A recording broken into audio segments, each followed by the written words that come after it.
मुझे एहसास दिलाया कि मैं कितना नालायक बेटा हूँ और एहसास दिलाया कि वो कितने अच्छे बेटे हैं। मुझे एहसास दिलाया कि मैं शहर में रहता हूँ और ये समझ नहीं पा रहा हूँ कि माँ-बाप की सेवा करना, उनसे झूठ ना बोलना कितना ज़रूरी है। 6 साल मैंने जहाज पे सेल किया, जूनियर इंजीनियर से 4th engineer, 3rd engineer, 2nd engineer, फिर चीफ इंजीनियर। जिस गरीबी से निकला था, वो जो बच्चा है गरीब का लेकिन शहर में लेकिन अफोर्ड नहीं कर सकता जेएमडी अकेडमी फीस, उसके लिए क्या? मैंने और मर्चेंट नेवी में बहुत सारे फ्रॉड्स भी होता है, बहुत सारे धोखे इंटेलिजेंट लोग नहीं चाहिए। हमें हार्ड वर्किंग लोग चाहिए। हमें वो लोग चाहिए जो कि बात सुन के उस पे भी अमल करें और खुद का दिमाग भी लगाएँ। तो अगर कोई बोले यार मैं 60% सैलरी, आप गेस कीजिए कितनी हो सकती है? कैप्टन की सैलरी कितनी हो सकती है? रैंडम पर मंथ कितनी होती होगी आपके हिसाब से? I hope so 2 to 3 lakhs होनी चाहिए वैसे। और बढ़ाइए। और बढ़ाइए तो 5 lakhs के आसपास ले लेते फिर, और क्या है। थोड़ी सी और बढ़ा दीजिए सर। फिर आप भी बता दीजिए अब। क्योंकि इस podcast from the bottom of the heart में आपका पुनः स्वागत है। हम आशा करते हैं आप सब बहुत अच्छा कर रहे होंगे। किंग ऑफ किंग्स हार्टकास्ट को इतना प्यार और समर्थन देने के लिए आपका तहे दिल से धन्यवाद। हम कामना करते हैं आप सबको भरपूर प्यार, स्वास्थ्य, ज्ञान, सफलता मिले और आपके सभी सपने सच हो। आप एक राजा हैं और आप एक रानी हैं।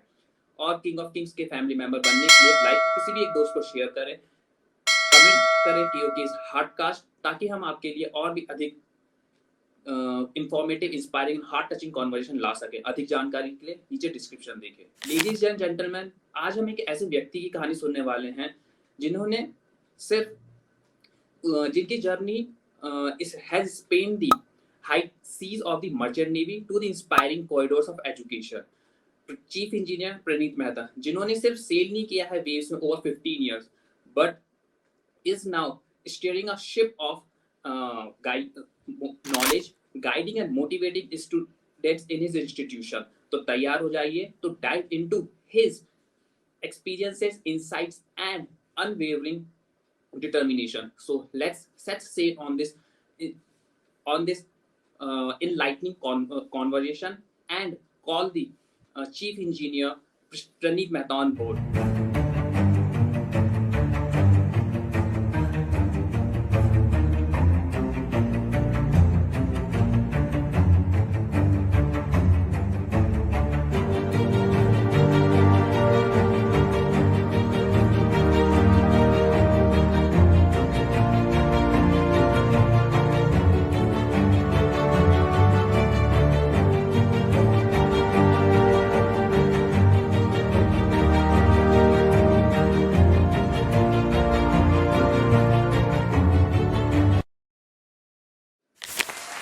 नमन है आपको chief engineer Prince Mehta ji और केओके हार्टकास्ट में आने के लिए। Thank you so much. We hope आप बहुत अच्छा कर रहे होंगे। नमस्ते सर, जय माता दी। पहली बात तो बहुत-बहुत धन्यवाद मुझे अपने इस पॉडकास्ट पे आमंत्रित करने के लिए। मैं सिर्फ इतना कहना चाहूँगा जो लोग आपका ये पॉडकास्ट देख रहे हैं, सुन रहे हैं, जितनी भी आपने मेरी तारीफ़ करी उसको बिल्कुल सच ना मानें, क्योंकि मैं जो लोग ये देख रहे हैं, कुछ बनना चाहते हैं, उन्हीं में से एक हूँ। मैं भी एक स्ट्रगलर हूँ, एक बिलीवर हूँ और कुछ करना चाहता हूँ जीवन में जैसा कि आप लोग करना चाहते हैं। तो बस सुनते रहिए, कोशिश करेंगे एक साथ आगे बढ़ें। जय माता दी। जी सर, शुरू करें। जय माता दी। तो चलिए, इट्स अ प्लेजर कि आप हमारे प्लेटफॉर्म पे आए। तो चलिए बिना समय व्यर्थ करें हम आगे सेशन की तरफ चलते हैं। तो सबसे पहले हम आपसे ये जानना चाहेंगे, आप थोड़ा सा अपने बारे में एक इंट्रो दे दीजिए जिससे स्टूडेंट्स जो आपसे और अच्छे से एक्सपीरियंस जो आपसे कनेक्ट हो सकें। देखिए, मेरा नाम प्रणीत मेहता है, मैं देहरादून का रहने वाला हूँ। 12th मैंने यहीं से करी थी, सेंट जोसेफ अकेडमी से। पढ़ाई में मैं ठीक-ठाक था, एवरेज था। पढ़ाई का जैसे बाकी लोगों को शौक नहीं होता, मेरे को बिल्कुल नहीं था। वो गली में 4 रुपए की बॉल से क्रिकेट खेलने का ही बस शौक रह गया जीवन में, इसलिए कुछ ज़्यादा कर नहीं पाए। 1 साल ड्रॉप लिया, सोचा इंजीनियरिंग करेंगे और ऑफ़िसर बनने के लिए एनडीए की तैयारी करेंगे। एसएसबी निकला नहीं, 3 बार फेल, 1 साल ड्रॉप लिया। सारे दोस्त आगे निकल गए, ज़िंदगी में ऐसा तमाचा पड़ा, लगा यार अब दूसरा साल ड्रॉप। आजकल लोग फ्रेशर रहते हैं, मैंने 2 साल ड्रॉप ले लिए। लगा अब जीवन में मैं कहाँ जाऊँगा? लग रहा था डिप्रेशन की तरफ जा रहा हूँ, रिश्तेदारों से मिलने का मन नहीं करता था, अपने कमरे में रहने का मन करता था। पिताजी को लगा यार ये बच्चा मेरा टूटता जा रहा है। गरीब परिवार को बिलॉन्ग करता हूँ, कर्ज़े बहुत क्लोज़ली देखे हैं। बट पिताजी को लगा माँ-बाप अपने बच्चों के लिए बहुत कुछ कर जाते हैं, कहाँ से कहाँ ले जाते हैं अपने जीवन को ताकि बच्चा कुछ कर जाए। मेरे पिताजी ने भी कुछ ऐसा ही किया, कर्ज़े में पैसे उठाए और मुझे पढ़ने के लिए दिल्ली में बाहर भेज दिया कि मेरा बेटा आईआईटी में कोचिंग करेगा और आगे बढ़ेगा। खैर कोचिंग करने पहुँचे, जीवन में कुछ ज़्यादा बदलाव नहीं आया। फिर बिहार के एक रूममेट मुझे मिले जिन्होंने मेरी ज़िंदगी में बहुत बड़ा बदलाव लेकर आए। मुझे एहसास दिलाया कि मैं कितना नालायक बेटा हूँ और एहसास दिलाया कि वो कितने अच्छे बेटे हैं। मुझे एहसास दिलाया कि मैं शहर में रहता हूँ और ये समझ नहीं पा रहा हूँ कि माँ-बाप की सेवा करना, उनसे झूठ ना बोलना कितना ज़रूरी है। जैसे कि मैं जब कमरे में था तो मैं सोता रहता था, जबकि दिल्ली चला गया हूँ, पिताजी की हालत पता है, और वो 16 घंटे पढ़ते थे। मैंने जीवन में सिर्फ़ तब तक कहानियाँ सुनी थी कि लोग 16-16 घंटे पढ़ते हैं। तब मैंने अपने सामने इस दानव को देख रहा था जो कि 16-16 घंटे पढ़ता है बैठ के। तो I asked him one day, यार इतना पढ़ कैसे लेते हो? तो कहते हैं कि यार भाई, मेरे पिताजी जिस गाँव से मैं आया हूँ ना, वहाँ बिजली है ना पानी है। मेरे पिताजी ने गाँव का एक टुकड़ा भेजा और मुझे यहाँ पढ़ने के लिए भेजा है। कहता है यहाँ 24 घंटे बिजली मिलती है, 24 घंटे पानी मिलता है, मुझे और कुछ जीवन में चाहिए नहीं।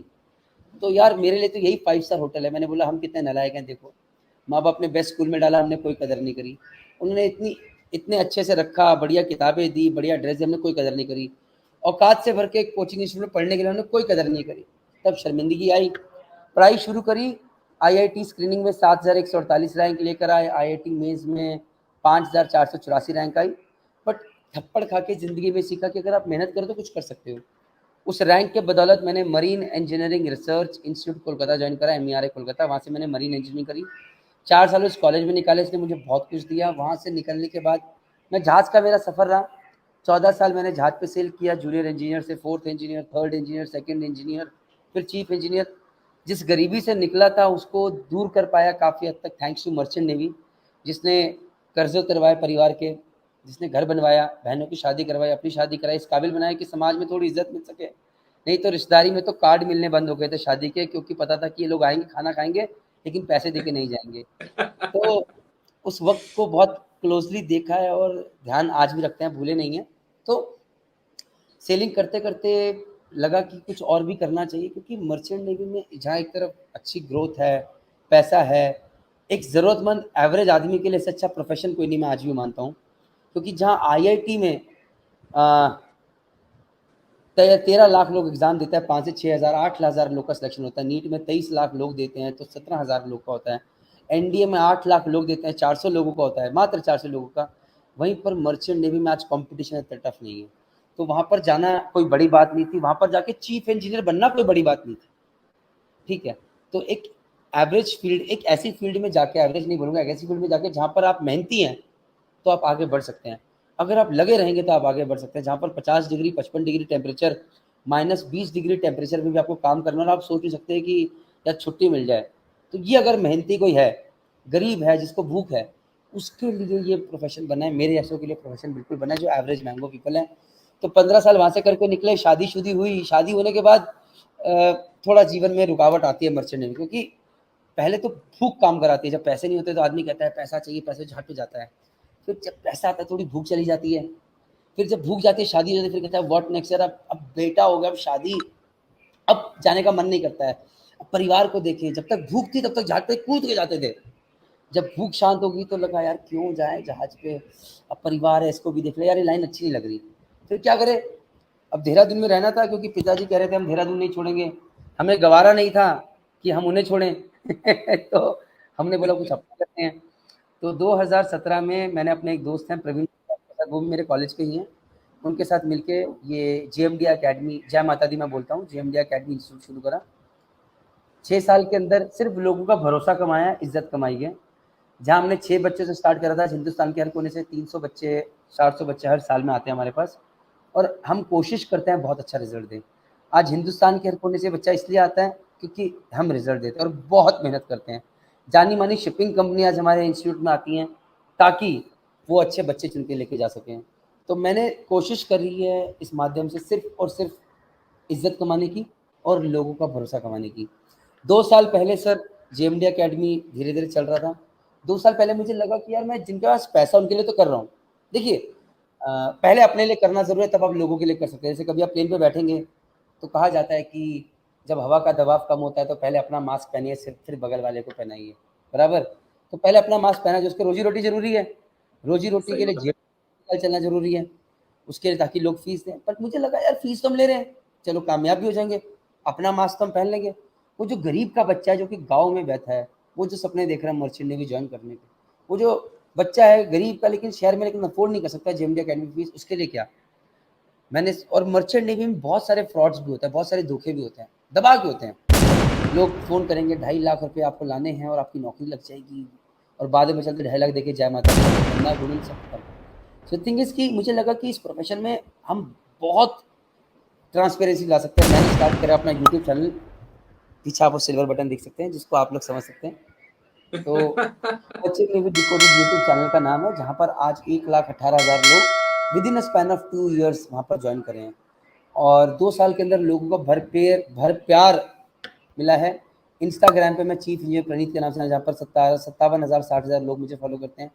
लिंक्डइन पे प्रोफेशनल लोगों के साथ जुड़ा, जहाँ पर 12 से 14,000 लोग मुझे जानते हैं, और बहुत सारी चीज़ें कर रहा हूँ अपने मर्चेंट नेवी डिकोडेड वेबसाइट के माध्यम से, जहाँ पर कोई भी एक मर्चेंट नेवी में बंदा है जो ज्वाइन करना चाहता है, वो है, उसको क्या चाहिए मैं उसको वहाँ पर ऑनलाइन प्रोवाइड करूँगा। मेरा ये विजन है कि जिस प्रोफेशन ने मुझे बहुत कुछ दिया उसे वापस दें, और हाँ, खुद भी सक्सेसफुल बने।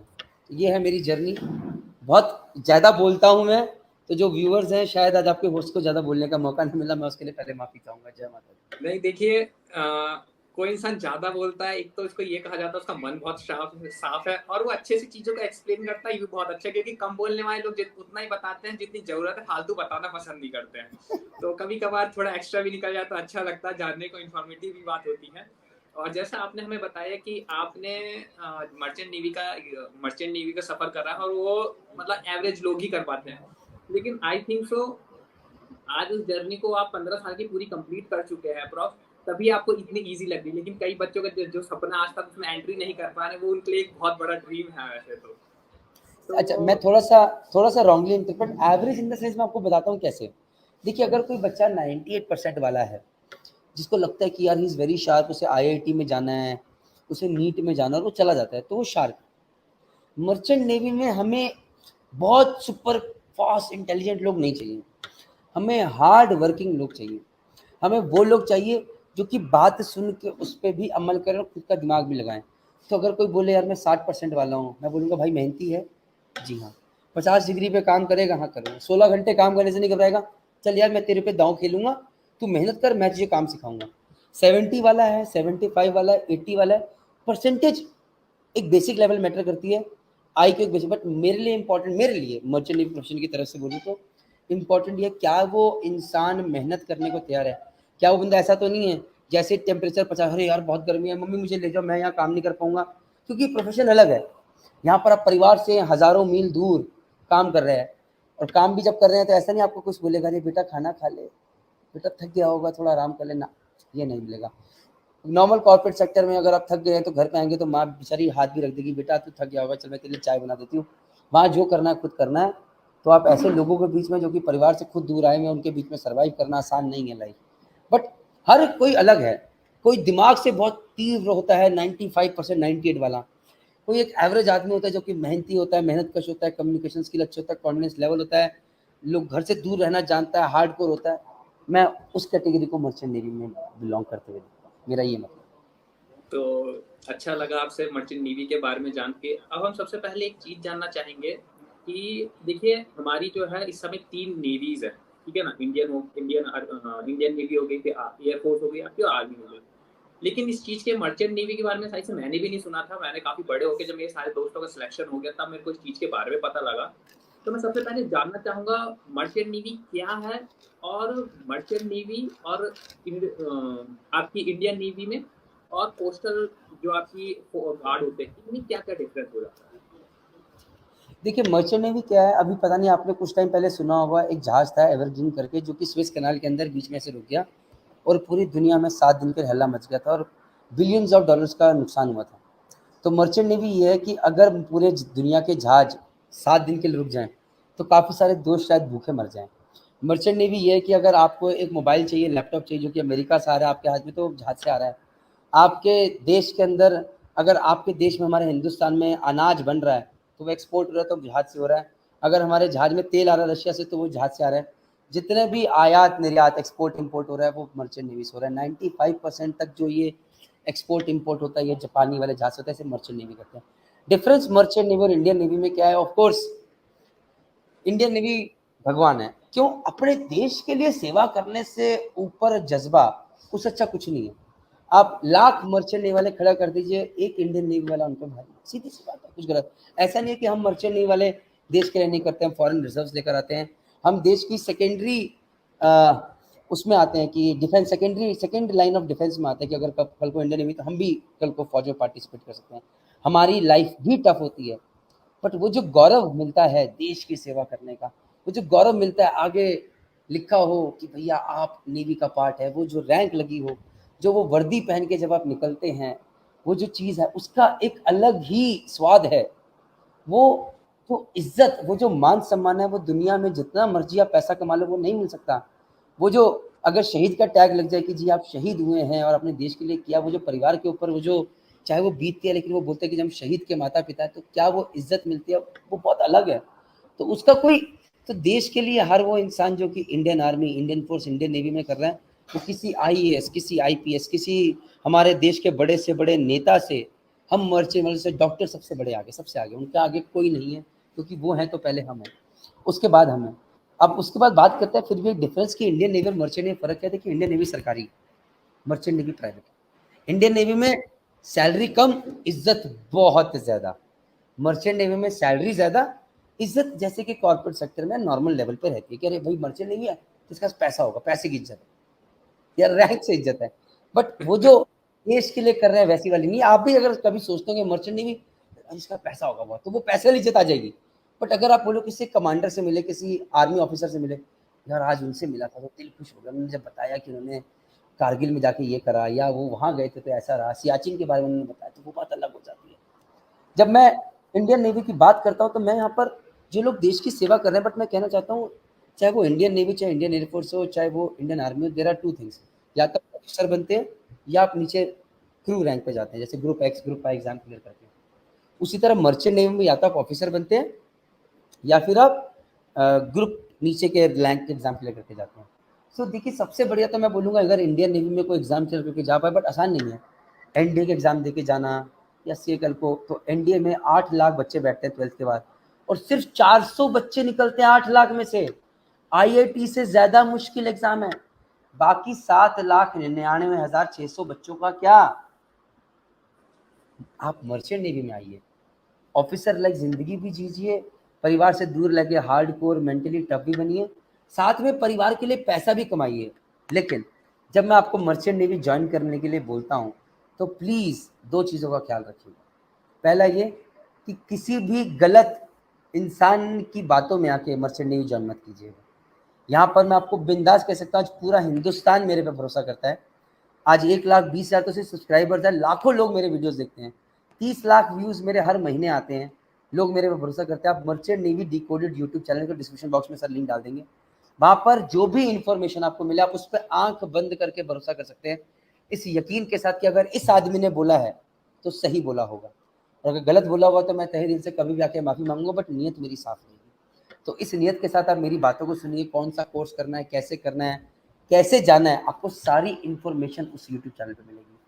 इंडियन नेवी के लिए भी तैयारी होती है, एग्ज़ाम बहुत टफ है, लेकिन अगर आप इंडियन नेवी में लोअर रैंक पे जा रहे हैं, जैसे crew rank, group X, group Y करके, अब तो खैर अग्निवीर वगैरह आ गया है, तो उससे ज़्यादा मैं प्रेफर करूँगा कि आप मर्चेंट नेवी को प्रेफर करें, ऑफिसर लाइक बन के जाएँ, परिवार का पूरा स्टेटस सिंबल को ऊपर लेके जाएँ, वो भी बहुत ज़रूरी है। ये मेरा मानना है। और देखिए यहाँ पर बैठ के मैं कुछ गलत भी बोल सकता हूँ, कुछ सही बोल सकता हूँ, हर चीज़ में ज़रूरी नहीं मैं सही, मैं भी सीख रहा हूँ, बट ये मेरा मानना है, ये मेरी सोच है और गलत हो सकती है। जी सर, पूछिए अभी आगे। तो एक आपका कोस्टल गार्ड होगा, इनमें क्या डिफरेंस होता है, इनको और बता दीजिए।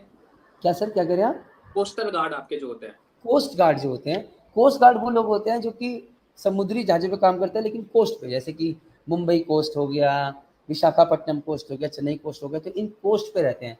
तो ये कोस्ट से थोड़ी दूर तक जाएंगे और फिर वापस आ जाएंगे, ये भी सरकारी नौकरी है, इनका अलग एग्जाम होता है, बट यहाँ पर भी रैंक्स धीरे धीरे आगे बढ़ती है और you have to start from a certain level.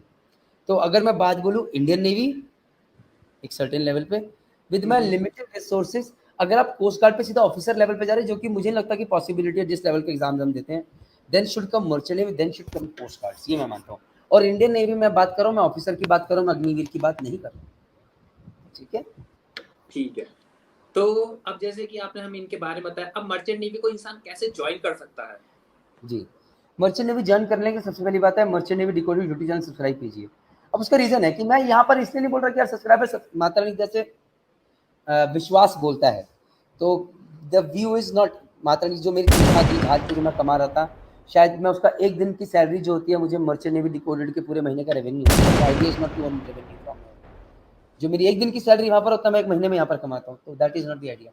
The idea to guide people, जो मुझे मर्चेंट नेवी दिया वो फ्रेटर्निटी को वापस देना और इन लोगों के लिए कुछ करना, और अगर इन लोगों के सपने साकार हो तो शायद उससे मैं भी आगे ग्रो करूँ। तो मैं कोई संत नहीं हूँ, मैं कोई महात्मा नहीं हूँ, मैं भी स्वार्थी इंसान हूँ, अपने लिए सोचता हूँ, बट मुझे लगता है कि जब मेरे साथ के लोग आगे बढ़ेंगे तो मैं साथ साथ आगे बढ़ूंगा ही बढ़ूंगा। उनके सपने पूरे होंगे तो मेरे सपने अपने आप पूरे होंगे। That is how what I believe all the time. तो इसके अंदर मर्चेंट नेवी ज्वाइन करने के लिए देखिए, डेक साइड है एक डिपार्टमेंट जिसके अंदर आप कप्तान बनते हैं आगे चल के, एक इंजन साइड है जिसके अंदर आप चीफ एयर बनते हैं, जो कि मैं बना। उसके अलावा जो कि ये 2 डिपार्टमेंट्स, इसके अलावा एक तीसरा department deck rating saloon rating होता है, जिसके अंदर आप कुक बनते हैं या आप स्टीवर्ड बनते हैं जो कि रूम्स की साफ सफाई करता है। Now deck side, engine side के अंदर क्या होता है, जो लोग जहाज पे डेक पे काम कर रहे हैं, जो कि कार्गो को उतारना है, लेना है, वो आप देखते होंगे ना, कभी कभार फोटो देखते होंगे, एक बढ़िया सी ड्रेस पहन के एक ऑफिसर खड़े हैं, दूरबीन लगा के, वो डेक ऑफिसर होते हैं। तो वो एक जहाज को एक जगह से दूसरी जगह सेफली लेके जाना उनका काम है। फिर एक नीचे डिपार्टमेंट होता है इंजीनियर डिपार्टमेंट, वो कभी नहीं दिखेगा आपको क्योंकि वो नीचे रगड़ के काम कर रहा होगा, क्योंकि जो पूरी मशीनरी है वो मैनेज कर रहे होते हैं। वो ब्लू कलर का बॉयलर सूट पहना होता है और उसे पहन के वो लगे पड़े होते हैं, तेल हाथ ग्रीस से सने होते हैं, और हम लोग लगे होते हैं, ये हम चीफ इंजीनियर बनते हैं ऐसे इंजीनियर। तो बीटेक मरीन इंजीनियरिंग करके या मैकेनिकल इंजीनियरिंग करके आगे जीएमई का कोर्स करके आप मर्चेंट नेवी में इंजीनियर बन सकते हैं। पहले जूनियर इंजीनियर, फिर फोर्थ, फिर थर्ड, फिर सेकंड, फिर चीफ। उसी तरह अगर आपको डेक साइड पे जाना है तो 12th के बाद आप या तो 1 साल का कोर्स है डिप्लोमा इन नॉटिकल साइंस, या फिर 3 साल का कोर्स है बीएससी नॉटिकल साइंस। इसके लिए बहुत अलग अलग कॉलेजेस है, बहुत सारी चीज़ें जो कि मैं इतने छोटे वीडियो में नहीं बता सकता। वो आपको पूरी जानकारी मर्चेंट नेवी डिकोडेड मिलेगी।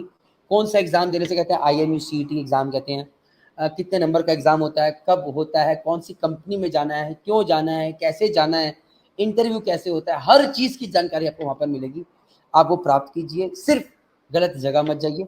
इसके अलावा अगर आप साइंस साइड से हैं क्लास 12th के बाद तो ऑफिसर बन के ही जाने की कोशिश कीजिए।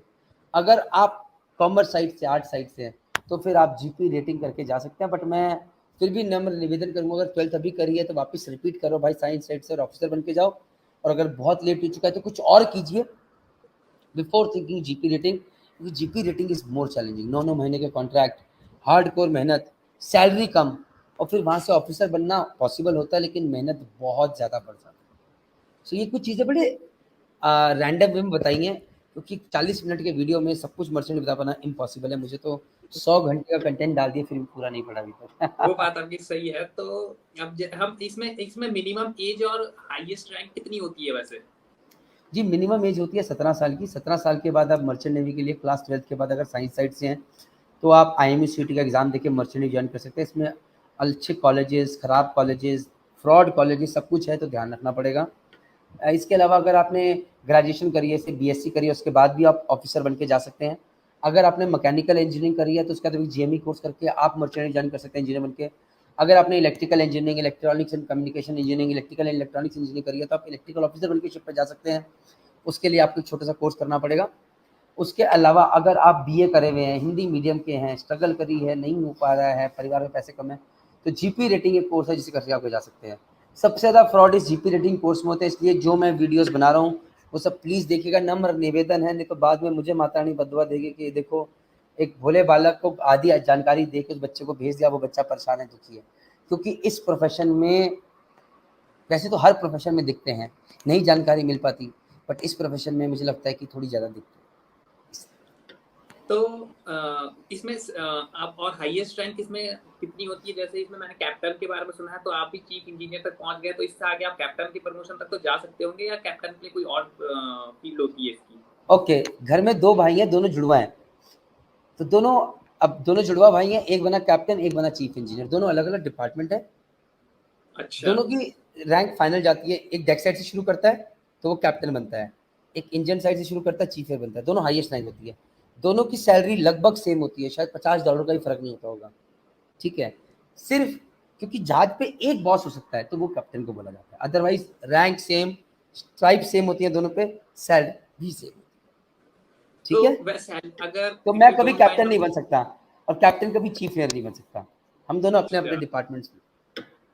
तो इसकी इफ यू डोंट माइंड हम सैलरी जानना पसंद करेंगे, अगर आप बता सकते हैं तो मिनिमम बेसिक सैलरी कितनी होती है जॉइनिंग में, और रिटायर होते होते या फिर आपकी फाइनल टर्म पे आते आते कितनी सैलरी बन जाती है इंसान की? जी, जी, मैं बिल्कुल बताऊँगा सैलरी, बट सैलरी को सुन के बहुत ज़्यादा खुश मत होइएगा क्योंकि साथ में चैलेंजेस भी जुड़े हैं।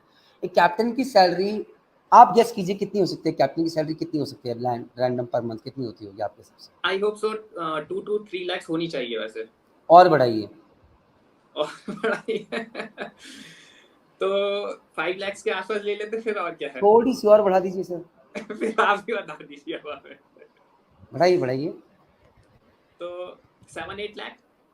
7 से 8 लाख रुपए, $10,000। अभी डॉलर का रेट 80 रुपए चल रहा है। आपको ये पहली बात समझना पड़ेगा, मैं जो आपको रेट बता रहा हूँ ये फॉरेन गोइंग शिपिंग कंपनीज का है, तो इसलिए अच्छी कंपनी करना जरूरी है। मैं आपको एक अच्छी एवरेज शिपिंग कंपनी की सैलरी बता रहा हूँ और जहाज के हिसाब से बता रहा हूँ। तो मर्चेंट नेवी में बल्क कैरियर होते हैं जिसके अंदर चीनी, कोयला वगैरह जाता है। इसके अंदर ऑयल टैंकर्स में ऑयल जाता है। इसमें गैस कहते हैं, जिसमें गैस जाती है। कंटेनर, जिसमें कंटेनर जाते हैं, जिसमें आप देखते हो कि बड़े बड़े कंटेनर्स ट्रक के ऊपर जा रहे हैं, राइट।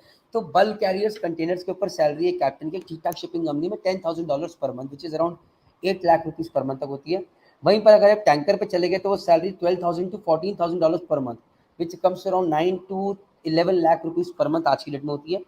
और वहीं पर अगर आप गैस कैरियर पे चले गए, जैसे एलएनजी कैरियर, तो वहां पर आपकी सैलरी 15 से 16 लाख रुपीज 16 लाख रुपए पर मंथ तक जा सकती है। बट अभी जब मैं ये पर मंथ कह रहा हूँ तो आपको समझना है कि कप्तान बनके आप साल में सिर्फ 6 महीने सेल करते हैं। अच्छा, तो इसका मतलब आपकी सैलरी पर मंथ में देखें तो आधी हो गई। तो मतलब अगर 6 किसी की महीना सैलरी आधी 8 हो लाख गई। रुपए है पर मंथ, तो 6 महीने किया तो पूरे साल की कितनी बनी? 4 लाख बनी। तो 12 इंटू 4 किया, 48 लाख हो गया। लेकिन अगर वहीं पर वो कप्तान साल में 6 महीने करता है तो 48 लाख उसके पूरे हाथ में आए पैकेज में, बराबर। क्योंकि जब 6 महीने करता है वो कैप्टन तो वो एनआरआई बन जाता है। एनआरआई मतलब पूरा जो पैसा है वो व्हाइट मनी है। इसलिए कई बार कहते हैं ना, आप तो 6 महीने जहाज पे रहते हो, 6 महीने घर पे रहते हो। वो इसलिए कहते हैं कि जनरली लोग 6 महीने क्यों रहते हैं कि 6 महीने रहेंगे तो फिर वो टैक्स नहीं देना पड़ेगा, नहीं तो 30% सरकार को जाएगा, और कौन देना चाहता है भाई आज की डेट में। सो 8 लाख इंटू 6 किया, 48 लाख जेब में। और उतना ही पैसा अगर जमीन पे कमाना है तो कम से कम 70 लाख का आपका पैकेज होना चाहिए, 80 लाख का। हर किसी का नहीं होता है। सही बात है। और आपको एक मजे की बात बताऊं, 2019 में एक सर्वे हुआ था। मतलब सर्वे क्या होता है, आईटी इंडस्ट्री ने एक सर्वे निकाला, इसमें बताया था कि आप गेस कीजिए पूरे हिंदुस्तान में 2019 में कितने लोगों ने 1 करोड़ से ऊपर की सैलरी पे टैक्स फाइल किया होगा? गेस कीजिए, जिनकी सैलरी 50 पैकेज 1 करोड़ से ऊपर है। कितने लोगों ने किया होगा? आई होप 1 करोड़ से ऊपर सैलरी कि जिनकी आज हिंदुस्तान में, पूरे हिंदुस्तान में, चाहे मुंबई में हो, बैंगलोर में हो, उनकी सैलरी 1 करोड़ से ऊपर है। कितने लोगों ने टैक्स फाइल किया होगा? गेस कीजिए। 10 लाख टू 50 लाख कह सकते हैं उनके बीच कम कीजिए, मिड। अब नंबर कम कीजिए। अच्छा, कम करना। तो 1 लाख के आसपास। कम कीजिए। और तो 50 लाख होगी, 50,000 हो गए आपके। कम कीजिए सर। मैं आपको ओ मैं आपको अगर मैं आपको आर्टिकल भेज दूंगा, पढ़ लीजिएगा, सब न्यूज में था, इंडियन एक्सप्रेस से लेकर सब जगह पे। और कम कीजिए सर। 5,000। और कम कीजिए सर। 500 लोग ये सोचे हैं तो। 2200 लोग सर, 2200 सैलरी पीपल ने अपनी 1 करोड़ के ऊपर सैलरी के ऊपर वो किया था। This includes doctors, CS, lawyers, जो किस सैलरी ले रहे थे, अपना बिजनेस की सैलरी ले रहे थे, सिर्फ 2200 लोग। अब जो आदमी 1 करोड़ का पैकेज ले रहा है, 30 से 40 लाख रुपए टैक्स दे रहा है, सुनिए, 30 से 35 लाख रुपए टैक्स दिया, लग बचा 70 लाख रुपए। देहरादून में रहकर तो 1 करोड़ कमा नहीं रहा होगा, बैंगलोर में रह रहा होगा, मुंबई में रह रहा होगा, 15-20 लाख रुपए एक्स्ट्रा खर्चा होता होगा, कुल मिला के हाथ में 50 लाख रुपए बचते होंगे। वो भी ज़्यादा बोल रहा हूँ। उतना एक कप्तान देहरादून में रह के नेट अपने हाथ में बचा कर ले जाता है। तो हम उन 2200 लोगों में आते हैं, वो भी बल्क कैरियर के। और वहीं अगर कहीं कंटेनर उसमें आ जाए, टैंकर में आ जाए, गैस कैरियर में आ जाए, तो वी आर वे अहेड। सो इस वे में मर्चेंट नेवी पैसा बहुत देती है। ऑफ कोर्स चैलेंजेस हैं। चैलेंजेस ये हैं कि एक से इसके बाद सैलरी कांस्टेंट हो जाती है। पिछले 10 साल में हमारी सैलरी नहीं बढ़ी है, सेम डॉलर्स में, सिर्फ क्योंकि डॉलर का रेट बढ़ा है इंडियन रुपीज़ में, तो हमारी सैलरी बढ़ी है, वरना तो जय माता दी हो जाती है। पिछले इतने सालों के अंदर चैलेंजेस क्या है कि अगर आप चीफ कैप्टन बन गए तो फिर आप ऐसे ही हैं, अब आपकी सैलरी नहीं बढ़ेगी, सेम रहेगी। तो फिर अगर आपको सैलरी बढ़ाना है, श्योर जॉब करना पड़ेगा, आपको सुपरिटेंडेंट बनना पड़ेगा, और चीज़ें करनी पड़ेंगी, नहीं तो ज़िंदगी भर सेल करते रहो, सेम सैलरी रह जाएगी।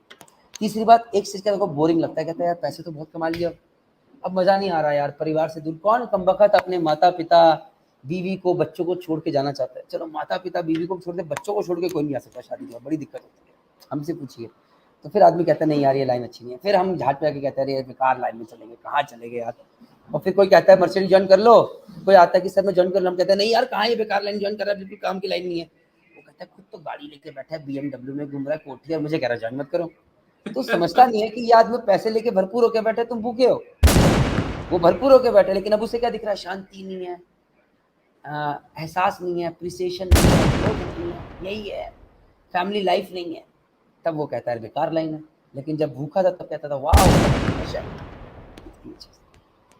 तो ये चीज आपने हमें बताई। अब हम सीधा इसकी की रिस्पॉन्स, जैसे आपने बताया बहुत सारे चैलेंजेस फेस करने पड़ते हैं, मर्चेंट नेवी पैसा बहुत है लेकिन चैलेंजेस बहुत फेस करने पड़ते हैं। तो हम जानना चाहेंगे इसमें की चैलेंजेस और आपको दिक्कत परेशानी जो फेस करने पड़ती है वो क्या होती है, उनको कैसे हैंडल करा जाता है?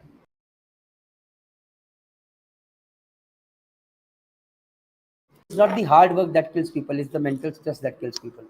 So डिसएडवांटेज है, एक और डिसएडवांटेज, आखिर में जाके स्टैग्नेंट।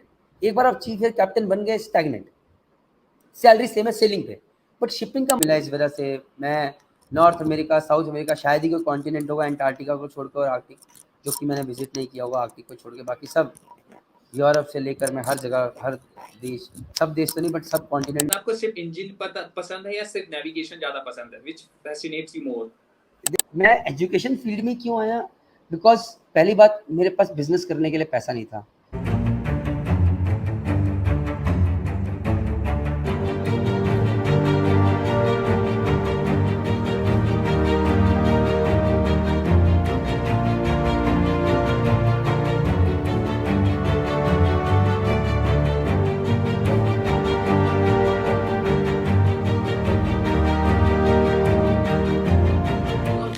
इसमें की चैलेंजेस और आपको दिक्कत परेशानी जो फेस करने पड़ती है वो क्या होती है, उनको कैसे हैंडल करा जाता है? देखिए मेरी नज़र में चैलेंजेस बहुत सारे हैं, बट 2-3 ही मेजर हैं, बाकी सब मुझे लगता है कि यार सब मैनेजेबल हैं। क्योंकि ऐसी कोई दुनिया में आप प्रोफेशन बताइए सर जहाँ पर चैलेंजेस नहीं है, मैं वो ज्वाइन करना चाहूँगा। जहाँ पर दिखते नहीं है मैं वो ज्वाइन करना चाहूँगा प्लीज़। कोई कॉर्पोरेट वाला बोलेगा तो ऑफिस पॉलिटिक्स है, कोई बोलेगा यहाँ पर ग्रोथ नहीं है, कोई बोलेगा मेरा बॉस शेड्यूल है, बहुत सारी चीज़ें निकल जाएंगी। तो उसमें मर्चेंट नेवी के बहुत सारे फायदे, आपको क्वेश्चन पूछेगा ज़रूर, मैं बताऊँगा आंसर। बट अगर आप डिसएडवांटेजेस की बात करें तो मर्चेंट नेवी का सबसे बड़ा डिसएडवांटेज है स्टेइंग अवे फ्रॉम फैमिली। कौन कम बखत चाहता है अपने बच्चों से दूर रहे, बट रहना पड़ जाता है। हम लोग अपनी वाइफ को लेके जा सकते हैं, अपने बच्चों को लेके जा सकते हैं, बट जब बच्चों की पढ़ाई शुरू हो जाता है मुश्किल हो जाता है। बच्चों के बिना रहना आसान नहीं होता है, याद आती है, फिर बच्चे आपके बिना बड़े हो रहे हैं, पिता के बिना बड़े हो रहे हैं, तो उनकी अपब्रिंगिंग में फ़र्क पड़ता है। यहाँ पर अपनी वाइफ अकेले पूरे परिवार को मैनेज करे वो भी आसान नहीं होता है, तो फैमिली लाइफ सफ़र करती है, तो ये एक प्रॉब्लम है। दूसरा प्रॉब्लम, भगवान ना करे आप जहाज़ के ऊपर हैं, बीच समुंदर में हैं और कोई एक्सीडेंट हो जाए आपके साथ, कोई मेडिकल इमरजेंसी नहीं है, फिर जय माता दी। जैसे कि एक फौजी अगर सियाचिन ग्लेशियर में है और वहाँ पर कोई अभी कनेक्शन नहीं है और उसको कुछ इंजरी हो जाए तो वो फिर भगवान सारे बैठा है, बहुत दिक्कत है। तो बीच समुद्र में नहीं हो सकता। आप पोर्ट के पास है तो हेल्प पहुँच सकती है, हवाई जहाज आ सकते हैं, मतलब हेलीकॉप्टर आ जाएगा, पोर्ट पे पहुँच गया, बढ़िया से बड़ी जगह पहुँच जाएगी, बट ये चीज़ है एक डिसएडवांटेज। कोई घर पे मर जाए या कोई इमरजेंसी हो जाए, आप सपोर्ट के लिए आ सकते हैं, तीसरी डिसएडवांटेज है।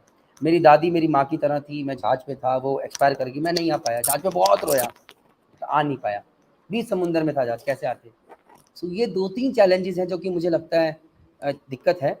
बाकी इसके अलावा सब मैनेजेबल है। कोई बोले यार जहाज पे खड़ूस लोग होते हैं, हर जगह होते हैं, जाओ जाके देखो। कोई बोले यार 50 डिग्री पे काम करना पड़ता है, तो मैं बोलता हूँ 50 डिग्री पे करना आसान है, बजाय कि 25 डिग्री पे करने के, जहाँ पर मेंटल प्रेशर बहुत है, ये काम नहीं हुआ, वो काम नहीं हुआ, लोगों के बाल सफ़ेद हो जाते हैं, फिजिकल फिटनेस नहीं रहती है, health longevity, because mental pressure बहुत होता है। जैसे ना कि it is not the hard work that kills people, is the mental stress that kills people. So 50 degree बोलो, -25 बोलो, हम लोग मेहनत करने के लिए बोले, हमारा ह्यूमन शरीर ऐसा है कि हम हर चीज़ के लिए बन जाते हैं। So don't tell me that. But ये 2-3 एक्सक्यूज़ेज़ हैं, चीज़ें हैं, चैलेंजेस हैं। कोई कहता है बहुत रिस्की लाइफ है, मैं कहता हूँ रिस्क तो सड़क चलते हुए भी है, एक्टिवा पे जाते हुए भी कोई जय माता दी करके चला जाए, जहाज तो उससे कम रिस्क है। कोई कहता है कि यार समुद्री हवाएं चलती हैं, लोग ये शराबी होते हैं, मैंने बोला जहाज पे हम नहीं पीते, आपको बहुत कम मिलेंगे। बहुत सारे शिप पे तो अल्कोहल अलाउड भी नहीं है, पता है आपको, अलाउड ही नहीं है, लेकिन फिर भी लोग कहते हैं। लोग कहते हैं पोर्ट पे जाके लोग गलत गलत चीज़ें करते हैं, गलत गलत जगह पे गलत गलत यौन संबंध बनाते हैं, that is the word I would use. But वो ज़माने चले गए, आज लोगों को शिक्षा है, HIV एड्स के बारे में पता है कि गलत चीज़ें करके होता है। और पहले के ज़माने में क्या होता कि लोग 8-8 महीने, 1-1 साल जहाज पे रहते थे, तो ये चीज़ें हो जाती थी। आज छोटे कॉन्ट्रैक्ट्स है, कैप्टन बन के 3-3 4-4 महीने लोग अपने परिवार की तरफ देखते हैं और वापस आना चाहते हैं, तो ये चीज़ें हैं। तो डिसएडवांटेज सिर्फ 3 ही है मेरे भाई, जो मुझे लगती है, तो बाकी हर किसी की अपनी ये अप्रोच तो है। हमें एक काफी और डिसएडवांटेज है, एक और डिसएडवांटेज, आखिर में जाके स्टैग्नेंट। एक बार आप चीफ एयर कैप्टन बन गए, स्टैग्नेंट। सैलरी सेम है सेलिंग पे, बट शिपिंग का मतलब, मर्चेंट नेवी का मतलब सिर्फ सेलिंग करना नहीं है। मर्चेंट नेवी से लोगों ने अपनी शिपिंग कंपनीज खोल ली हैं। मर्चेंट नेवी में शिप ब्रोकिंग है, मर्चेंट नेवी में शिप चार्टरिंग है, मर्चेंट शिप ऑडिटिंग है, बहुत कुछ है। बट आपको फिर सेलिंग छोड़ के ज़मीन की नौकरी पे आना पड़ेगा, फिर से शुरू करना पड़ेगा। बहुत सारे लोग करते हैं, फिर बहुत बढ़िया कर रहे हैं। तो मर्चेंट नेवी में श्योर जॉब पे भी बहुत सारी अपॉर्चुनिटीज़ इंडिया और हिंदुस्तान के बाहर भी, और लोगों ने अपनी अपनी कंपनीज खड़ी कर दी हैं। बट अगर सेलिंग कर रहे हैं तो ये डिसएडवांटेज है कि सेम सैलरी है। एक और डिसएडवांटेज ये है कि आप अच्छे हैं या बुरे हैं, सैलरी सेम। कहने का मतलब ये है, you are doing a fabulous job on ship, you are a fabulous audience, still your salary will be same. और कोई बिल्कुल खराब है, काम चोर चगन, तब भी सैलरी सेम। ये मेरे को बहुत चुभता है। तो ये तो काफ़ी अच्छा लगा आपसे जान के हमें, और कई सारे चैलेंजेस आपने हमें बताए। अब हम सीधा ये जानना चाहेंगे कि आपके इसमें आपका मेमोरेबल एक्सपीरियंस कौन-सा है इसमें, जो आपने अब जब सेलिंग कर रहे थे अपनी, तो और उसको आपने क्या उसको मतलब कैसे हैंडल किया था उस मेमोरेबल एक्सपीरियंस को, जो चैलेंज आपने उसमें फेस किया होगा? देखिए, मेमोरेबल एक्सपीरियंस मेरी लाइफ में, मुझे बहुत ज़्यादा कंट्रीज़ याद नहीं जहाँ पर मैं घूमा और मुझे बहुत अच्छा लगा। टू बी वेरी ऑनेस्ट, मैं कभी घुमक्कड़ टाइप नहीं था। घर की जिम्मेदारी ऐसी थी, मुझे लगता था पैसे कमाऊँ फटाफट, यार ये मजबूरियों से फारग हूँ। सीधी सी बात है। इस प्रोफेशन में घूमने को भी मिलता है, पहली बार प्लेन पे बैठने को मिला इसकी वजह से, बहुत बार बैठने को मिला, देश के बाहर जाने को मिला इस वजह से, विदेश घूमने को मिला इस वजह से। मैं नॉर्थ अमेरिका, साउथ अमेरिका, शायद ही कोई कॉन्टिनेंट होगा एंटार्क्टिका को छोड़कर और आर्कटिक, जो कि मैंने विजिट नहीं किया होगा, आर्कटिक को छोड़ के बाकी सब, यूरोप से लेकर मैं हर जगह, हर देश, सब देश तो नहीं बट सब कॉन्टिनेंट में ज़रूर गया हूँ, विजिट किया हूँ। बट अगर मैं बात करूँ कि, माफ़ कीजिएगा, आपका क्वेश्चन क्या था, मैं लॉस्ट हो गया, सॉरी। आपने जो आपका मेमोरेबल एक्सपीरियंस और जो आपने मेमोरेबल, उस यस यस यस। ये ऐसा हो जाता है कि मैं अपने थॉट्स में खो जाता हूँ। मेमोरेबल एक्सपीरियंस की बात करें, देखिए मेमोरेबल मेरे लिए क्या रहा, मैं कॉलेज की लाइफ तक एक थोड़ा चिल्ड आउट एटीट्यूड था। जब मैं जहाज़ पे गया तो मुझे समझ में आया, पहले जहाज़ पे मैं बहुत रोया, बहुत डिफ़िकल्ट टाइम देखा। बहुत सुना कि तुम्हें काम नहीं आता है। मेमोरेबल एक्सपीरियंस ये था कि जब मैं अपने आप से फाइट कर रहा था कि यार तूने क्या किया अपने जीवन के साथ, तूने क्यों इतना टाइम बर्बाद किया कॉलेज में, क्यों नहीं ढंग से पढ़ाई करी। आज ये लोग तुझे कह रहे हैं तुझे कुछ नहीं आता है, तू नालायक है, तू गधा है, आज इसके लिए तू खुद जिम्मेदार है। ये मेमोरेबल एक्सपीरियंस था कि मुझे ये सीखने को मिला कि नॉलेज इज पावर। आप कहीं पर भी काम करें, आप काम चोरी स्टड बन के काम नहीं चला सकते, आपको काम आना चाहिए। ये मैंने सीखा और इससे मेरी ज़िंदगी बदली। और आज यही सोच मैं इन हज़ारों लाखों लोगों को देता हूँ कि तुम्हारी शायद उनकी भी ज़िंदगी बदल जाए। तो ये तो आपने हमें इसके चैलेंजेस के बारे में बताया, मेमोरेबल अपने चैलेंजेस। अब हमने ये देखा है जैसे मैरीटाइम जो फील्ड है पूरी की पूरी, ये डाइवर्स और पूरी की पूरी मल्टीकल्चरल इन्वायरमेंट के साथ है आपकी, है ना? तो इसमें हम ये जानना चाहेंगे कि जो आपकी एक्सपीरियंस जो रहा है आपका डिफरेंट नेशनैलिटीज में घूमना और फिर डिफरेंट कंट्रीज में जाना, तो इसका एक्सपीरियंस को हमारे साथ शेयर कीजिए आप। ओके, देखिए, अगर मैं अपनी पर्सनल बात करूँ तो मैं फिलिपिनोज़, रशियंस, यूक्रेनियंस के साथ भी सेल किया हूँ। एक बार ऐसा था, एक जहाज़ ऐसा गया जहाँ पर हम सिर्फ 3 इंडियंस थे, बाकी सारे यूक्रेनियंस थे। यूक्रेनियन चीफ कुक बहुत ही वाहियात खाना बनाता था, जानबूझ के बनाता था या वैसे था मुझे नहीं पता। तो पूरे 5 महीने बस उबले हुए चावल, साथ में ब्रेड पे जैम लगा के निकले। उसके बाद मैंने ऐसी कंपनीज़ में भी सेल किया जहाँ पर हमने कढ़ी चावल से लेकर, राजमा चावल से लेकर, चिकन से लेकर, मटन से लेकर, आप यू नेम अ डिश, हमने हर चीज़ खाई है इंडियन खाने में भी। और अच्छे लोग भी मिले हैं, ख़राब लोग भी मिले हैं। मल्टी कल्चरल में फिलिपिनोज़ के साथ रह के सीखने को मिला कि उन्हें क्या पसंद है क्या नहीं। रशियंस के साथ रह के मिला कि उन्हें क्या पसंद है, उनकी लैंग्वेज सीखने का मौका मिला। देखिए, जब आप डिफरेंट नेशनैलिटी का सेल करते हैं तो फ़ायदे भी हैं, नुकसान भी हैं। फ़ायदा ये है कि आप अपने कंफर्ट ज़ोन से बाहर निकलते हैं और कुछ अलग सीखते हैं, और कई बार आप उनसे बहुत कुछ सीख जाते हैं कि अरे यार देखो ऐसा भी होता है, ये चीज़ सही थी। नुकसान ये है कि आप अपने लोगों से थोड़ा दूर हो जाते हैं। तो अब जहाज़ पे अपने लोग मिल जाते हैं, अरे यार क्या चल रहा है यार, आज बिल्कुल ख़राब गया यार दिन यार, आज चीफ इंजीनियर ने बेकार का बोला, चल यार यार साथ में बैठ के बातें करते हैं, गपशप करते हैं। ये चीज़ इंटरनेशनल क्रू में शायद ना मिले, वैसा खाना ना मिले। कढ़ी चावल खा रहे हैं, राजमा चावल खा रहे हैं, छोले चावल खा रहे हैं, एग करी खा रहे हैं, प्रॉन्स खा रहे हैं, अच्छा-अच्छा खाना खा रहे हैं इंडियन स्टाइल का। तो ये सब चीज़ें हैं। बताइए। तो ये तो आपने हमें अपने जो आपने मल्टीकल्चर, जो आपने एक डाइवर्स फील्ड जो एक्सपीरियंस किया उसके बारे में बताया। देखिए, समय के साथ टेक्नोलॉजी में हमेशा चेंज आते जा रहा है, तो जो आपकी मर्चेंट नेवी की इसमें जो इतने टाइम में आपने सर्विस दी है, तो इसमें क्या आपने टेक्नोलॉजी का एडवांसमेंट देखा है? क्या पहले ड्रॉबैक्स थे टेक्नोलॉजी में और अब जो इम्प्रूवमेंट्स आ गए हैं, उसके बारे में कुछ हमें बताइए आप? जी, बिल्कुल बताता हूँ। देखिए टेक्नोलॉजी के अंदर जो बहुत बड़ा चेंज आया है कि धीरे-धीरे अब जहाज़ों पे लोग कम होते जा रहे हैं और टेक्नोलॉजी को इन करते जा रहे हैं। एक टाइम था कि इंजन रूम के अंदर सब लोग रहते थे, समझ सारा टाइम कोई ना कोई रहेगा ही रहेगा। आज रात के टाइम शाम को 5 बजे के बाद इंजन रूम को पूरा अनमैन कर दिया जाता है, मतलब कोई नहीं रहता। सारी मशीनें ऑटो में चलती है, अगर कोई दिक्कत होती है अलार्म बज जाता है, अलार्म आपके केबिन में बजता है, आप नीचे आके देख लीजिए। रात को 12 बजे बजे, 2 बजे बजे, 5 बजे बजे, तो ये है ऑटोमेशन का फ़ायदा। ऑफ कोर्स लोग कम हो रहे हैं बट टेक्नोलॉजी के साथ आपको सीखना पड़ रहा है, चीज़ें बढ़ रही हैं और देखिए the only thing constant that is change. एक चीज़ हमेशा होगी दैट इज़ बदलाव। तो बदलाव के साथ आपको बदलना पड़ेगा अगर आपको फील्ड में रहना है। तो टेक्नोलॉजी बिग टाइम आ रही है बट इसके साथ अपॉर्च्युनिटीज़ भी खुल रही हैं। आज मरीन टेक्नोलॉजी की बड़ी-बड़ी कंपनीज़ खुलती जा रही है और वहाँ पर बहुत सारी अपॉर्च्युनिटीज़ जहाज़ियों के लिए आ रही हैं, जो कि मरीन टेक्नोलॉजी में जाके वहाँ पर अच्छा कर सकते हैं। सो मैं तो हर एडवर्सरी में या फिर हर मुश्किल वक़्त में कुछ अपॉर्च्युनिटी ढूँढता हूँ और उसको फिर बोलता हूँ कि व्हाट अ गुड अपॉर्च्युनिटी। मेरा तो ये मानना है। आप बताइए? तो अब जैसे कि आपने इसके बारे में हमें हम ये इसमें अब हमारी जो आईटी इंडस्ट्री के बारे में अगर हम बात कर रहे हैं, तो हम एक ब्रॉडर एस्पेक्ट पे एक बात करना चाहेंगे कि ये वर्ल्ड इकोनॉमी को किस तरीके से हेल्प करती है हमारी मर्चेंट नेवी? जी, वर्ल्ड इकोनॉमी चलती ही मर्चेंट नेवी पे। अगर मैं आज ये कहूँ स्टेटमेंट तो गलत नहीं होगा। आज रशिया तेल भेज पा रहा है इंडिया में। अगर इंडिया के पास आज इंडिया के पास तेल की ज़्यादा वो नहीं है और सारे मर्चेंट नेवी जहाज़ रोक दिए जाएँ, तो कल जो आप गाड़ियाँ चला रहे हैं, गाड़ियाँ चलनी बंद हो जाएँगी सर। क्योंकि तेल आएगा ही नहीं। तेल हमें रशिया से चाहिए, ईरान से चाहिए, अमेरिका से चाहिए, कहीं से भी चाहिए। तेल आएगा तो जहाज़ पे ही। भाई ऑयल टैंकर ही लेकर आएगा। नहीं आएगा थोड़ा सारे पेट्रोल पंप बंद पड़ जाएंगे। ये इकोनॉमी है सर। लोगों की जिंदगी ठहर जाएगी, बहुत सारे देश भूखे मर जाएंगे। ये है मर्चेंट नेवी। और ये मैं कोई बड़ा स्टेटमेंट नहीं दे रहा हूँ सर। ये आप उठाइए इतिहास और आप देखिए कि बिना इसके काम नहीं। और ये सर सबसे ओल्डेस्ट प्रोफेशन में से एक है। हजारों साल पहले से आयात निर्यात चल रही है मेसोपोटामिया के टाइम से। और मैं आपको एक चीज़ मजे की बताता हूँ, आज इंडिया इतना स्ट्रांग नहीं है बट 4 साल पहले इंडिया उन देशों में से एक था जो कि सबसे पहले मर्चेंट नेवी को लेकर आए थे। चंद्रगुप्त मौर्य हिंदुस्तान के वो राजा थे जिन्होंने मर्चेंट नेवी और इंडियन नेवी अलग बनाई थी। उसके बाद सब देशों ने बोला कि भाई हमारी इंडिया नेवी अलग होनी चाहिए जो कि देश की रक्षा करे, और वो जो कि मर्चेंट नेवी की तरह काम करे वो अलग होनी चाहिए। ये चंद्रगुप्त मौर्य लेकर आए। 1857 तक हमारा देश सबसे आगे था। हमारे पास कुछ 40,000 जहाज थे और हम बहुत बढ़िया कर रहे थे। फिर आए ब्रिटिशर्स। कुछ कितने 125 साल 150 साल के अंदर वो कुल 1600 कुछ जहाज रह गए थे। तो ये हमारा हाल हो गया 40 साल से। वहाँ बिल्कुल ख़राब हो गई थी हमारी हालत। अब हम वापस उठने की कोशिश कर रहे हैं, अभी टाइम लगेगा, बहुत मेहनत करनी बाकी है।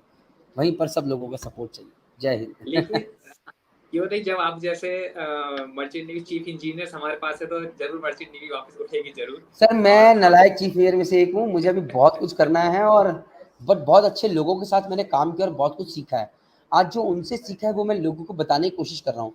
तो अगर कोई बोले कि मैं बहुत लायक हूँ, बिल्कुल नहीं, बट हाँ आज लोगों की आवाज़ बन के माता रानी ने मुझे एक मौका दिया है कि मैं सही चीज़ पहुँचा सकूँ, तो बस मैं ये करने की कोशिश कर रहा हूँ।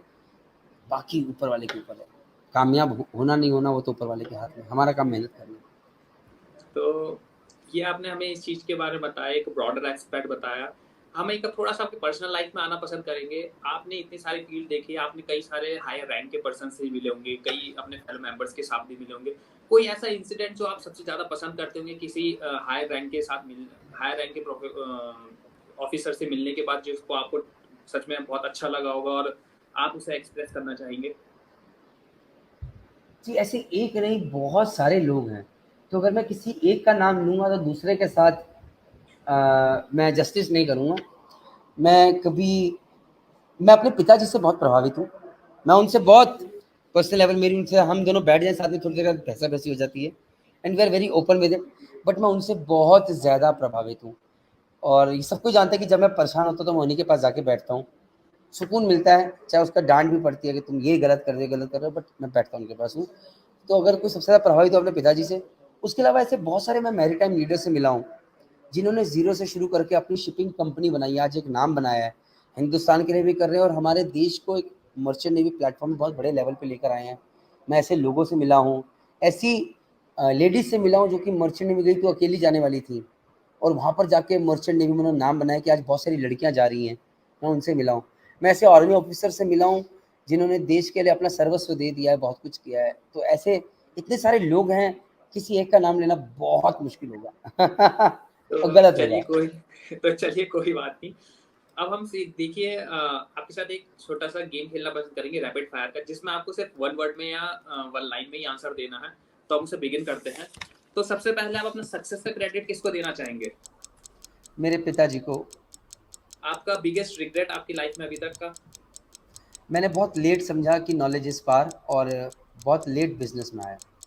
आपके अंदर बैड हैबिट? हाइपर बहुत जल्दी हो जाता हूँ, गुस्सा बहुत जल्दी हो जाता हूँ, जल्दबाजी बहुत ज़्यादा है। अभी और बताऊँगा, रुक जाइएगा, और सुनना चाहते हैं तो और भी सुन लीजिए। टाइम पे नहीं उठना, डिसऑर्गेनाइज रहना, ये सब मेजर हैं। और भी हैं, पता नहीं, याद नहीं आ रही तुमसे, आई डोंट नो। आपका फेवरेट पोर्ट जो अभी तक आपने अपने करियर में विजिट किया हो? तालीन करके एक पोर्ट है एस्टोनिया में, वो मुझे आज भी बहुत अच्छे से याद है। What a beautiful place. आपको सनराइज ज्यादा पसंद है सनसेट ओपन सी में? ओपन सी में मैं अगर आपसे सच बोलूँ तो मैंने दोनों का ही लुत्फ नहीं लिया। मैं बड़ा ही नीरस आदमी हूँ यार। मतलब जहाँ रहता हूँ, मतलब कहते हैं ना जहाज पे जाके आप एंजॉय कीजिए, देखिए, कभी नहीं, बहुत कम। कि जहाज पे इतनी अच्छी हवा होती है जहाज पे, आप इमेजिन नहीं कर सकते। हम लोग कभी जहाज पे बीमार नहीं पड़ते, हमें छींक तक नहीं आती जहाज पे। यहाँ पर दवाई खाओ, पैरासीटामोल खाओ, ये खाओ, वहाँ खाओ, इतनी अच्छी हवा रहती है। हम उसे छोड़ के इंजनों में काम करते हैं, बट कभी ऐसा नहीं होता कि जहाज के ऊपर जाके कभी 1 घंटा सोचे आज जरा खुले में हवा करें। इंस्टाग्राम पे रील बनाई है, स्टाइल मारा है, लेकिन कभी एंजॉय नहीं करा। तो मोस्ट चैलेंजिंग रिपेयर आपने जो हैंडल किया होगा अपनी लाइफ में? 72 hours at a stretch, not slept. लगातार काम चल रहा था, कभी कुछ कभी कुछ कभी कुछ कभी कुछ लगा हुआ था। 72 hours at a favourite stretch. Favourite cuisine जो आपका, जो आप सबसे ज्यादा पसंद करते हैं डिफरेंट पोर्ट्स में? इंडियन ही पसंद है, बट हाँ, मैं किसी भी पोर्ट पे जाता हूँ तो मैं वहाँ पर इंडियन नहीं पसंद करता, मैं वहाँ की लोकल क्विजीन ट्राई करना पसंद करता हूँ। कभी कभी मुँह की खाता हूँ, जैसे मैं वेनेजुएला गया था तो वहाँ पर मैंने ऐसे बोला ये खाना है, कुछ ऐसा आया कि मुझे बस उल्टी आने को हो गई तो ज्यादा आपको सिर्फ इंजन पसंद है या सिर्फ नेविगेशन ज्यादा पसंद है? विच फैसिनेट्स यू मोर? देखिए, डेफिनेटली जिसने मुझे रोजी रोटी दिया है वो इंजन साइड है, मुझे वही फैसिनेट करती है। मुझे मैरीन इसलिए क्रीचर फैसिनेट भी का? करती है, सॉरी, मुझे इसलिए फैसिनेट करती है क्योंकि इसमें प्रॉब्लम सॉल्व करने का मौका मिलता है। टेक्निकल प्रॉब्लम्स होती हैं, सोचो क्या हुआ, ये मशीनरी में क्या प्रॉब्लम होगी, क्यों हो रहा है, तो मज़ा आता है। एक मरीन क्रीचर जिसके साथ आपका इंटरेक्शन हुआ होगा और जिसको आप सबसे ज्यादा पसंद करते हैं? बहुत सारे टीचर्स हैं, बट जिन्होंने मेरी ज़िंदगी में इम्पैक्ट डाला उसमें जगजीत सूर्य और पंकज सर का नाम बहुत बड़े अक्षरों में लिखा जाता है। और ये टीचर नहीं थे, जहाज पे चीफ इंजीनियर थे, बट इन्होंने मुझे बहुत कुछ सिखाया। अच्छा, ये आपने टीचर के बारे में, हम क्रीचर के बारे में जानने की कोशिश कर रहे हैं, एनिमल्स जो अच्छा सॉरी, मरीन टीचर लगा, सॉरी, मरीन क्रिएचर, फिर से बोलिए सर, मरीन क्रिएचर क्या कह रहे हैं सर आगे? What is the question? Marine creature जो आपको सबसे ज्यादा इंटरेस्टिंग लगा, फैसिनेटिंग लगा अपने पूरे डॉल्फिन यार, एक्सपोजर एनी में? डे, और एनी डे मैंने कितनी बार देखा है, जहाज के आगे चलते हैं, बहुत अच्छा लगता है, उस टाइम बहुत अलग है। मोस्ट ब्रेथ टेकिंग सीन जो आपने डेक पे देखा हो? बहुत सारे देखे हैं, टू बी वेरी ऑनेस्ट, ऐसे याद कर पाना मुश्किल है, बट मैंने सिर्फ 2 सेकंड एंजॉय कर फिर भूल के जय माता दी, यार आज क्या काम है यार, क्या रह गया। तो वो एंजॉयमेंट वाला जीवन में आया नहीं फेज यार कभी किया ही नहीं। एक एसेंशियल आइटम जो आप हमेशा अपने साथ कैरी करते हैं? मेरा wallet. As nautical superstition you have heard about, एक मिथ या नॉटिकल एक्सपीरियंस जो आपने नॉटिकल सुपरस्टिशन,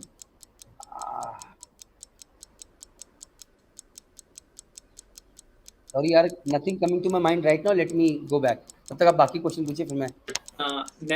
आपने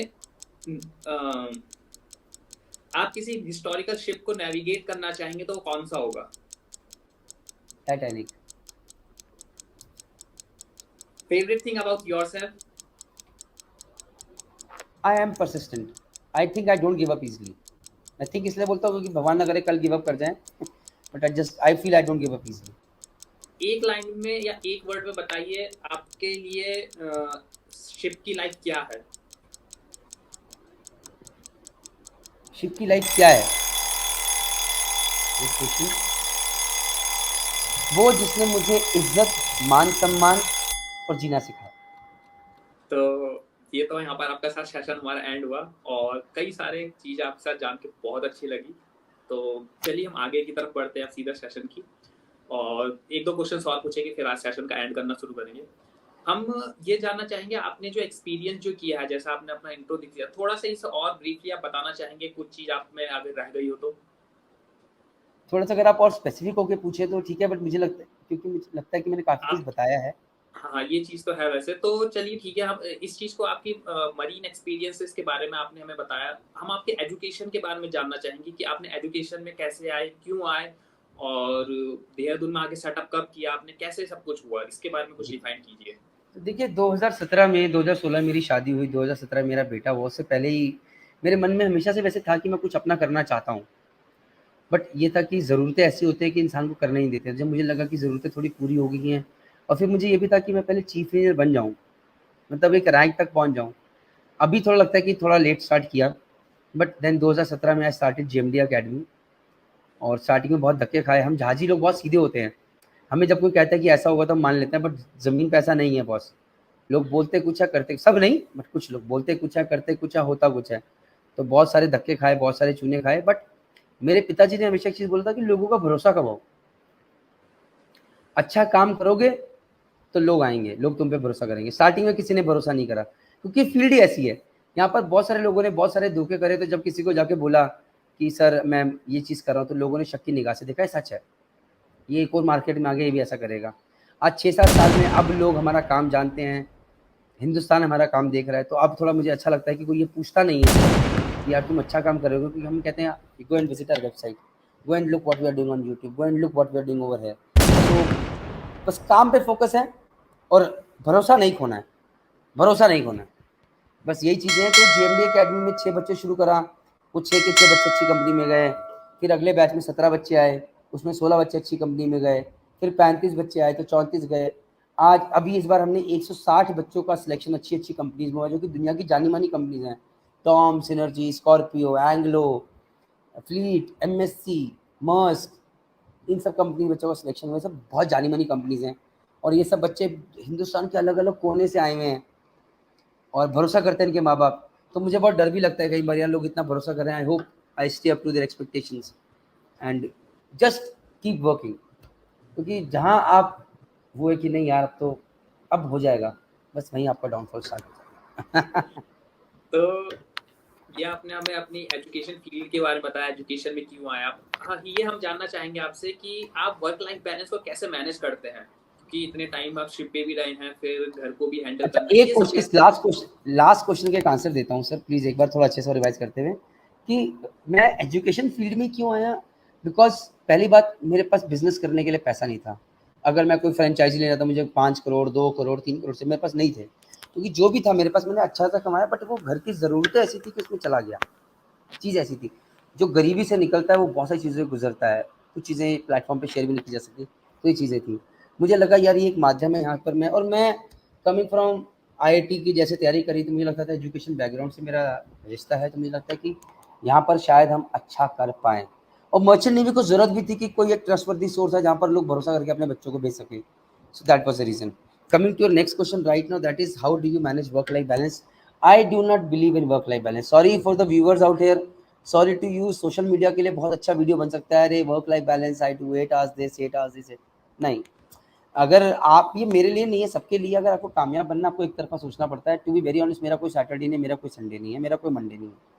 मैं आज अपनी फैमिली को और ज़्यादा कम टाइम देता हूँ, जितना मैं झाड़ पे देता हूँ उससे कम देता हूँ, बट ये है कि हाँ रात को उनके पास हूँ, that's it. Work life balance मेरी लाइफ में नहीं है, बिकॉज द थिंग इज़ कि अगर आपको कुछ पाना है तो बिना खोए तो नहीं मिलेगा। शाहरुख खान की एक वीडियो में उसने कहा है बहुत अच्छे से, कहता है अगर आपको कामयाब बनना है तो आपको भूखा भी रहना पड़ेगा, प्यासा भी रहना पड़ेगा, मेहनत भी करनी पड़ेगी, स्ट्रगल भी करनी पड़ेगी, जद्दोजहद भी करनी पड़ेगी, बीपी की दवाई भी खानी पड़ेगी, रात भर काम भी करना पड़ेगा, बिना उसके नहीं मिलेगी। सो बिना मरे तो स्वर्ग नहीं मिलता, बिना सेक्रीफाइस के कामयाबी नहीं मिलती। तो अगर कामयाबी चाहिए तो मेहनत करनी पड़ेगी। तो अभी मुझे लगता है मैं बहुत कम मेहनत कर रहा हूँ और करनी है मुझे, अगर मुझे कामयाब बनना है। अभी तो मैं कामयाबी के इतने से ज़र्रे तक भी नहीं पहुँचा हूँ। तो जर्नी अभी आगे लंबी है आपके बहुत दोस्त। आपके आगे फ्यूचर प्लान्स क्या हैं वैसे? फ्यूचर प्लान एक ही है, मर्चेंट नेवी में 2.5 से 3 लाख लोग हैं हिंदुस्तान के।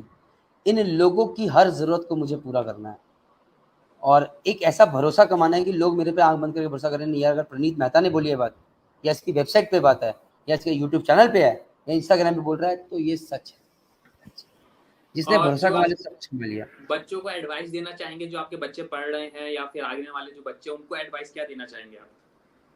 मेहनत से घबराओ नहीं, फ़ोन नाम की बीमारी को छोड़ दो, इंस्टाग्राम, पबजी से दूर हो जाओ, माता-पिता की तरफ देख के चलो, उन्होंने बहुत सारे सैक्रिफाइसेस करे हैं। जीवन में कुछ बन जाओगे तो आगे सब कुछ पा जाओगे। ये काम सिर्फ मेहनत करने का, हार्ड वर्क करने का है। Saturday, Sunday, enjoyment, Netflix, OTT का नहीं है। तो ये हम लास्ट क्वेश्चन आपसे फाइनलाइज करते हैं और ये जानना पसंद करेंगे, आपकी 30 या 35 इयर्स के एक्सपीरियंस में आप अपनी लाइफ की लर्निंग से हमें क्या सीख देना चाहेंगे?